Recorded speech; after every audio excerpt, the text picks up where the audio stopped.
نه، آقای احمدی نژاد رو من رئیس جمهور میدونستم که از اول هم اعلام کردیم، گفتیم آقا ما ایشون رو رئیس جمهور نمیدونیم، عرض میکنم.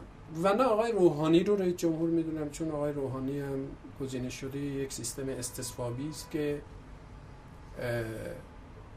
زیر سرکوب و حذف دیگران ایشون رو آوردن کردن رئیس نظام سکتاریستی اسلامی. بنابراین هیچ کدوم از این انتخابات رو انتخابات آزاد دموکراتیک نمیدونم، درش هم شرکت نکردم، تحریمم کردم و نتیجهش رو هم قبول ندارم. آقای خاتمی را ما در انتخابات شرکت نکردیم اتفاقا، یعنی رد صلاحیت کردم کاندیدای اون دوره مارک خود من بودم رو و ما در انتخابات شرکت نکردیم. در هر دو دوره شرکت نکردیم. ما نه در 76 در 81 هیچ کدوم شرکت نکردیم. 81 اصلا تحریم کردیم. 76 هم اعلان کردیم کاندید نداریم و این هم به دلیل آگاهی نسبی ما از حقوقمون بود. یعنی ما در یک فرایند آگاه شدن به این نتیجه رسیده بودیم که خب باید همه گروه ها بتونن کاندیدا بدن، آزاد باشن و نشدن و نتونستن. اما چون در اون دوره هنوز به اون میزان از آگاهی و اصول حقوق بشر و اعلامیه جهانی حقوق بشر نرسیده بودیم، نیومدیم بگیم که آقای خاتمی رئیس جمهور نیست چون با یک نظریه استصوابی تایید شده و ضمن اینکه حالا 21 میلیون هم رای داده بودن بهشون. اون دوره ما بر اساس تسامح گفتیم خب ایشون رئیس جمهور گزینه شده ملت ایرانه. امروز اگر چه آقای خاتمی، چه آقای رفسنجانی، چه آقای ناطق نوری یا روحانی یا هر کدام از اونها یا شخص خود من در انتخابات شرکت کنیم و از فیلتر استصوابی بگذریم و 99% مردم هم رأی بدن، این انتخابات دموکراتیک نیست و نمی شود گفت تبرزدی رئیس جمهوری ایران. برای اینکه بنابر اعلامیه جهانی حقوق بشر انتخابات آزاد برای آحاد شهروند صرف نظر از عقیده اونها، قومیت اونها، جنسیت اونها باید آزاد باشه. ما یک قانون اساسی داریم که قانون اساسی فقط یک مرد شیعه پیرو ولایت مطلقه فقیه خط امامی میتواند تایید شود.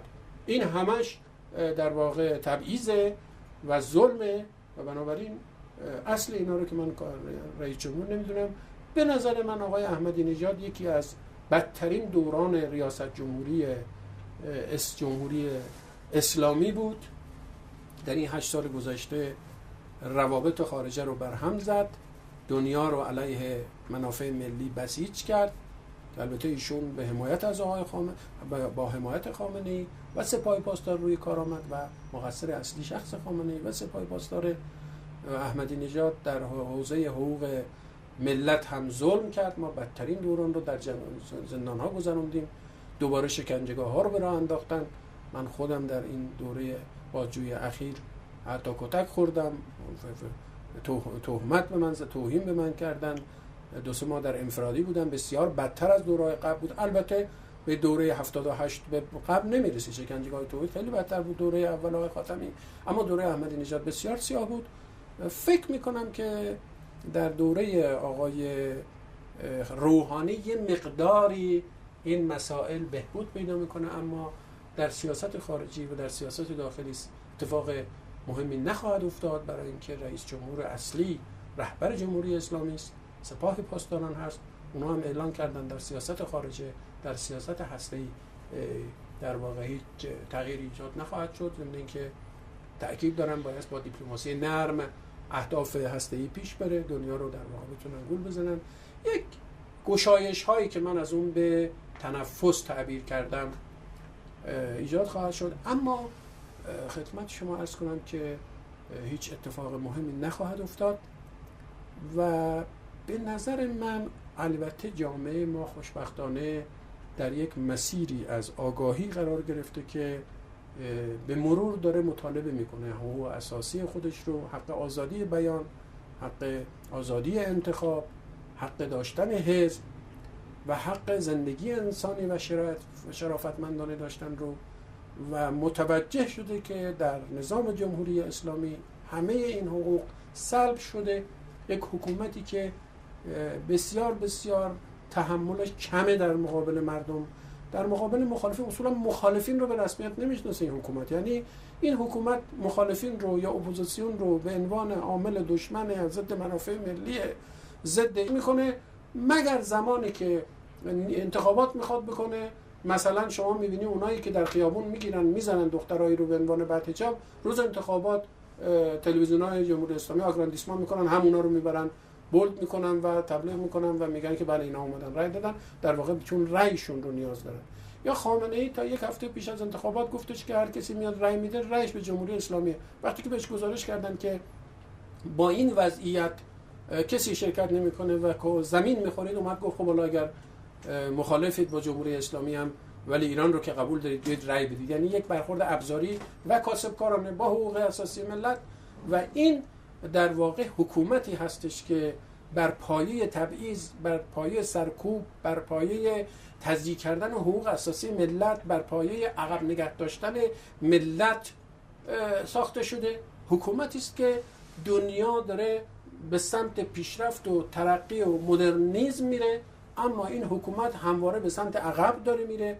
یعنی سعی میکنه که اون بنیادگرایی اسلامی در بدترین شکلش رو که در واقع شکل سنی اون رو طالبان و القاعده و نمیدونم جبهه النصره یا النصره یا هر چیز دیگری در سوریه داره نشون میده. این شکل شیعه طالبانیگری و به اصطلاح بنیادگرایی رو هم در شکل تروریسم و سرکوب و خشونت طلبی و اینها جمهوری اسلامی داره تبلیغ میکنه. شما در هر کشوری که میرید، در عراق میرید، در سوریه میرید، در سودان میرید، در افغانستان میرید، هر جایی که میرید یه جایی کارهای تروریستی و کارهای خشونت آمیز داره انجام میگیره. پولای ملت ایران و دست نحس جمهوری اسلامی پشت اون ترورها قرار داره. یعنی حکومتی هستش که اصولا میخواد جامعه رو برگردونه به یک جامعه قبیلگی مذهبی عقب افتاده که مثلا به اسمش رو بذاره جامعه مدینه النبی یا اسمش رو بذاره جامعه اسلامی. خب وقتی که حکومتی ایدئولوژیک با این بنای فکری، شما وقتی که توی زندان‌های اینها میافتید و ویژه در انفرادی‌های اینها و در دست امنیتی های اینها، هویت واقعی حکومت رو اونجا میتونید بشناسید.